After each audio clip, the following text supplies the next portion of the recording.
Anong role ng copper mo sa reaction? Catalyst po ba? Ano siya? Kala ko nagbasa kayo. Anong role ng copper? Copper ba?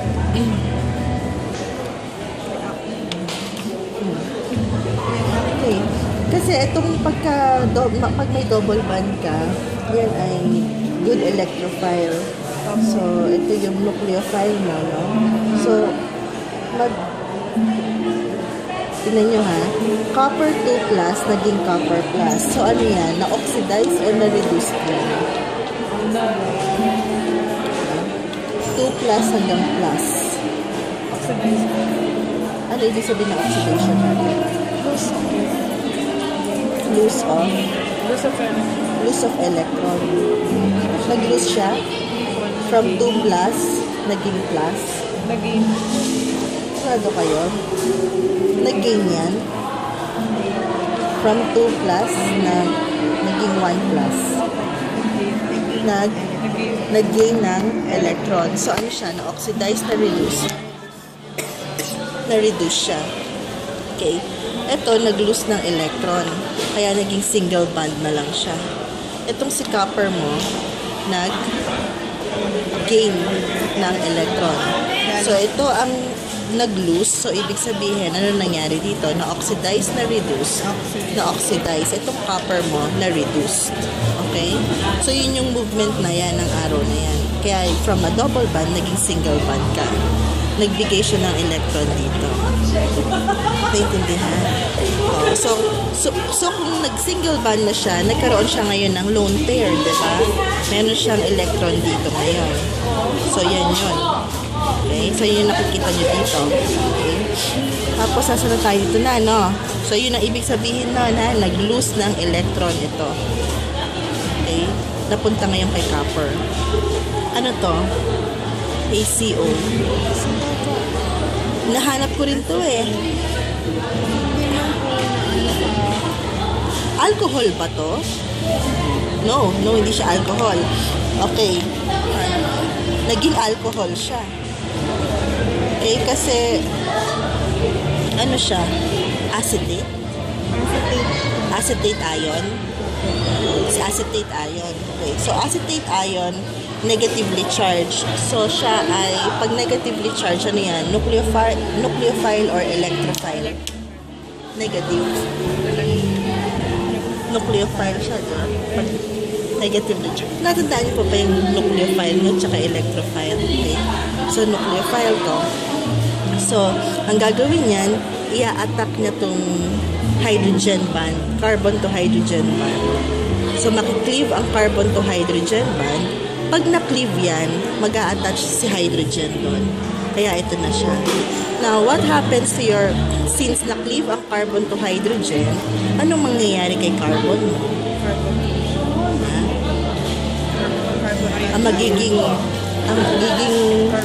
Ang carbon mo yan, yes, magiging carbocation ion, diba, ganyan.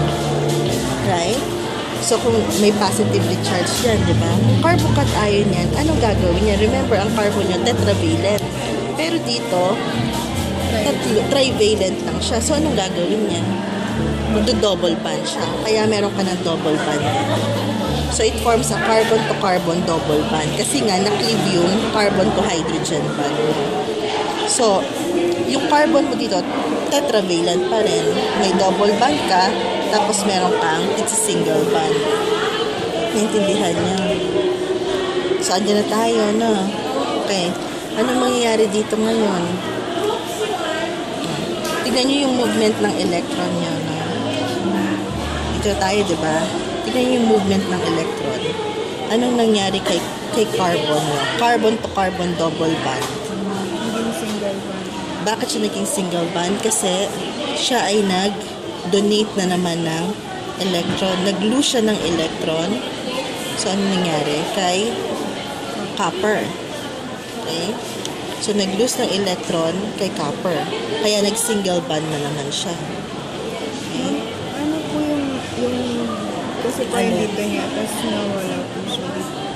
Okay. Kasi nga, ito, di ba, from here, si oxygen mo, dapat mag-form din yan ng 4 bonds. No?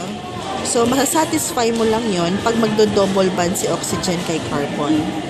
Ngayon, hindi pa siya makapag-double bond dito kasi pag nag-double bond siya dito, so sobra ngayon ng carbon mo kasi andito pa yung double bond niya. So, kailangan i-cleave mo muna yung double bond between your carbon bago makapag-double bond si oxygen. Naintindihan? So, once na na-cleave na to, yung double bond, saka pala ngayon makakapag-double bond si oxygen. Okay? So, andito na yung structure na to. Ano yung mangyayari dito? Ngayon ko lang kasi binasa eh. Hindi ko siya talaga nabasa eh. Okay. Okay. So, since nag-donate ng electron, si carbon mo naging carbocation. Okay. So, being a carbocation, meron kang ito, sa solution, di ba? Ito sa solution to eh, right? Okay. So, since ito pala. Ito tayo, no? Si oxygen and hydrogen. Ang gagawin yan, i-cleave mo kasi meron ka na namang acetate ion. So, si acetate ion sa solution, anong gagawin niya? Okay? I-cleave na naman niya yung oxygen to hydrogen. Okay? Para mag-form nito. So, pag na-cleave na yan, na-disrupt ang bond mo between your hydrogen and your oxygen, and you have now a carbocation, anong mangyayari? I-double bond naman ngayon ni oxygen si carbon. So, at the end, meron kang benzene. Bali po, parang na-free lang po yung... Yes, oo. Bali, ang tinanggal mo dito, dalawang hydrogen. No? Itong unang hydrogen, okay? Tapos itong pangalawang hydrogen. Cleave mo. Kaya ka nakapag-form ng double bond. Intindihan nyo ba? Sana medyo malinaw. Naliwanagan kayo. Okay, ano pa? Ito ang medyo madugo eh. Hindi kasi ako familiar dun sa mga pKa ng compound, no? So, urea tayo. Tapos, asa ng benzene? Ito. Tingnan ko na.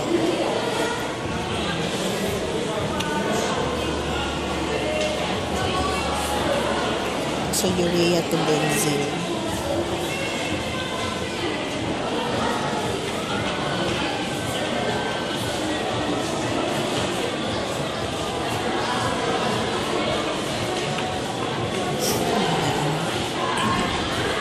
Naka-double bond tayo dito, no? So, kung mag-double bond siya, mag-attack na. Okay. So, yung double bond mo ng, tama ba? Double bond ng nitrogen, no? And,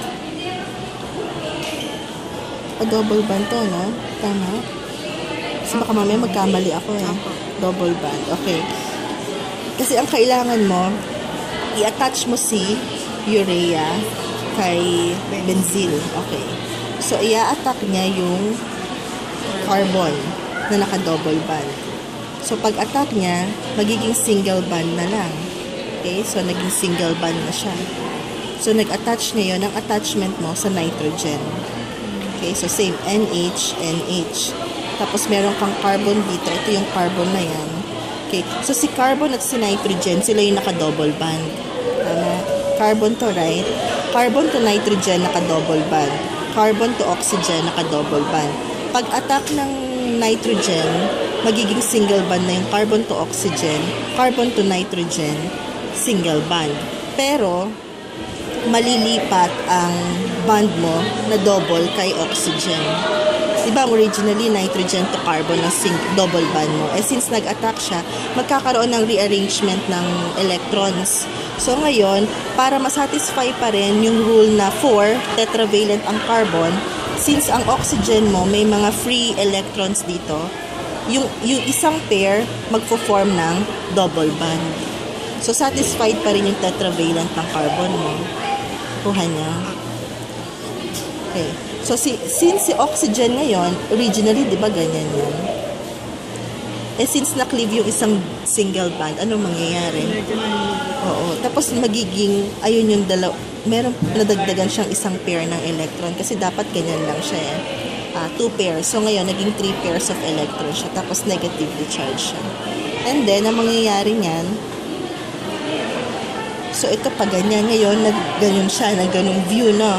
Kasi, papakita yung mag-a-attack na yun ang alcohol. Okay? May attachment, mag-a-attack ang alcohol. So, yung hydrogen ng alcohol will, saan na? Ano, ito na. Ito na. Will bind to your oxygen. Okay? So, yung hydrogen ng alcohol will bind to your oxygen. So, ngayon, ilan na ang pair ng electrons mo ng oxygen yan? Hindi lang pinakita dito. From 3, naging 2 na lang. Meron kang 2 dyan. Okay? And then, si OR naman ng alcohol mo will attach to your hydrogen. Sino tayo? Nakakalito naman to. Tama ito. Oh, I see. Okay. Si OR ng alcohol mo, it will attack your nitrogen to hydrogen bond. So, i-cleave niya to. Pag cleave niya, kinuha ni OR si hydrogen. So, wala na siya dito. Ngayon, to satisfy now yung nitrogen, since nag-cleave ka ng bond, ano mangyayari ngayon? Magdo-double bond ka ngayon kay nitrogen. Nitrogen to carbon. Remember, to carbon. Diba? Nitrogen to carbon. Kasi kinuha ng OR yung hydrogen. Bali po ito, C2H5 lang po siya. Saan? Kung ito po. Oo. Kasi po, di ba, pag alcohol, C2H5OH. C2H5, oo. Depende, anong klaseng alcohol. Pero pagka ginawa to, most likely, pag ROH, it's a primary alcohol. So, marami namang primary eh. Pwedeng methanol, pwedeng ethanol, pwedeng butanol. Depende. Kung 1 butanol, primary alcohol pa rin yun. Diba? 1 pentanol, primary alcohol pa rin. Tapos, bali po niyan dito, C2H5O lang po siya. Bali, ano po yung tawag po? Kapag natanggal po yung 8. ROH, diba? Tinanggal mo ang H. Pag OH is hydroxyl. Kasi ang ginagawa lang namin dito, ito, ang R means is alkyl, di ba? Yung O is oxo, di ba? Basta ang sabihin nyo na lang, the alkyl group of the alcohol. Pag sabing alkyl group, kasama na yung oxygen doon, yung OR group. Okay? Tapos, saan na tayo? So, nag-double bond na siya, no? Tinanggal si hydrogen, same pa rin. Si oxygen mo, na previously naka-double bond, since magdo-double bond ka kay nitrogen, anong nangyari? Inilipat mo ngayon yung electron. So, dati, ganyan lang yan. 2 pair. Nag-double bond ka kay nitrogen. So, yung double bond mo dito, kay oxygen, cleave mo. Inilipat mo doon, kaya naging 3 na ulit siya. Okay? Tapos na tayo. Ito na. Meron ka na namang OR group ng alcohol. Okay? Ito kasi, saan nanggagaling to? Ito, saan to? Sa alcohol. Hindi, kunwari, nasaan siya? Pag nag-experiment, nasaan na siya? Nasa solution. It's in your solution. Okay? So, ano mangyayari ngayon sa OR group? Ia-attack na naman niya ang hydrogen. So, pag kinuha niya ang hydrogen, anong mangyayari ngayon? Ito na. Double bond na naman si nitrogen dito. Okay? So, pag nag-double bond si nitrogen, what will happen now? Ito na. Okay. So, may isang, di ba, NH2, di ba? Isang hydrogen lang yung i-cleave niya. Meron ka pang isang hydrogen doon, pero nag-double bond siya to compensate for the cleave nitrogen to hydrogen bond. Nag-double bond. Pero, meron ka pang isang natitira dito, no? Okay? So, dito na siya. Dito na tayo niyan. Okay. Originally, itong oxygen na naka-double bond, meron kang 2 lone pairs. Ngayon, magkakaroon na naman ng rearrangement. Si oxygen na to, i-move niya yung isang pair ng electron to become 3 pairs, tapos magsi-single bond na lang siya. Okay? Pag single bond niya, si oxygen na tatlo dito, originally, di ba, nagtatlo siya? Okay? Magre-rearrange na naman siya. Dadali niya yung isang pair ng electron dito to become a double bond. So, anong mangyayari sa double bond mo dito? Kasi nag-double bond ka na dito eh. Oxygen to carbon, ayan. Si nitrogen to carbon double bond, i-cleave na naman niya. Kaya single bond na lang siya. Nakuha niyo? Actually, wala kayong dinadagdag. Naintindihan nyo ba? Inikot-ikot nyo lang yung electrons, no? Nag-cleave ka dito ng double bond. To compensate, meron kang isang electron na gagalawin dito sa kabila. Pero wala kang tinatapon, wala kang dinadagdag. Nire-rearrange mo lang yung, yung position ng electrons. Double, single. Single, magiging double. Naintindihan nyo? Okay. So, ito na tayo, no? Naka-double bond na si oxygen.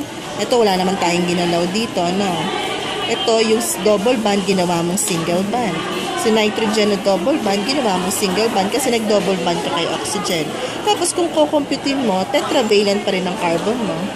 Carbon to oxygen, dalawa. Carbon to nitrogen, isa. Carbon to nitrogen, isa. So, 4 pa rin siya.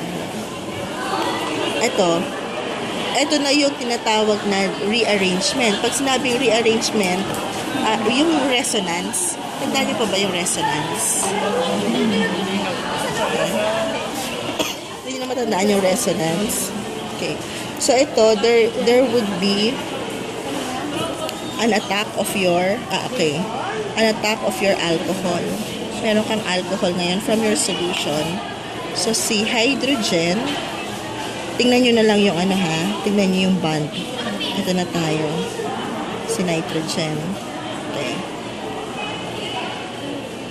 Nagmamigrate lang po yung bond. Nag-change lang ng position. Kung nagbawas ka dito ng bond, nag-double bond ka dito, naging single bond dito, dapat may isa kang gagawing double bond. Kasi dapat ang carbon mo tetravalent pa rin. Okay. Hindi ko na maintindihan tong drawing na to Nitrogen. Okay. So, unahin natin si oxygen. Naka-double bond siya, no? So, to cleave the double bond para maging single bond, maglalagay na naman siya ng electron dito kasi originally ganyan lang yan, di ba? So, magiging 3 pair siya. So, ito okay tayo. Ayan. Okay, ito. 3 pair na electron, gagawin ng double bond. So, anong gagawin? Nag-double bond, ilang pair na lang to? 2. Okay? Si nitrogen, ito, carbon to right, carbon. Naka-double bond siya. So, gagawin mo daw siyang single bond. Okay? Pag ginawa mong single bond, anong mangyayari? Ginawa mo itong single bond, ayun na. Nitrogen to carbon, naka-single bond. Nag-cleave ka ng double bond dito. Anong gagawin mo dito? Igagawin mo siyang double bond, kaya naging double bond. Okay. Nag-cleave ka ng double bond dito, ginawa mong single bond. So, ito, maglalagay ka ngayon ng double bond. So, dito po, umikot po yung electron mo. Umikot-ikot lang yung electron. Kaya siya masyadong madaming mechanism kasi isa-isang pinakita sa inyo yung movement ng electron. Pero actually, electron lang yung naglilipat-lipat. Wala ka namang tinapon eh. Last na lang. Ano to? Phenito, yung dahilan. Ano na? Yung kasunod po nung sa...